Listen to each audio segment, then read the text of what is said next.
প্রিয় দর্শক সবাই কেমন আছেন? আশা করি সবাই ভালো আছেন। আমি ডাক্তার ডিএন সরকার সুদীপ্ত। আজকে আপনাদের সামনে একটি গুরুত্বপূর্ণ হোমিও মেডিসিন নিয়ে বলবো, সেটি হচ্ছে আলফাফা টনিক।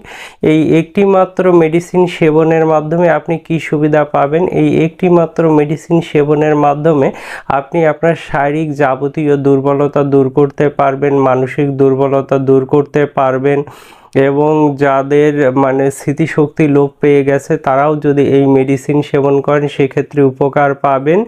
এটি আপনার শারীরিক সমস্ত রকম যে দুর্বলতা সেটি দূর করবে, রক্ত স্বল্পতা দূর করবে এবং কাজের প্রতি আপনাকে বেশি মনোযোগী করবে, আপনার ভিটামিনের ঘাটতি পূরণ করবে। এই একটি মাত্র মেডিসিন আলফাফা টনিক সেবনের মাধ্যমে আপনি খুব সহজেই আপনার শরীরে শক্তি যোগাতে পারবেন বা সাধারণ যে দুর্বলতাগুলো ছিল সেগুলো সম্পূর্ণভাবে দূর করতে পারবেন। তো দর্শক, অবশ্যই এই আলফাফা টনিক মেডিসিনটি কিনে ব্যবহার করুন, সেক্ষেত্রে আপনারা উপকৃত হতে পারবেন।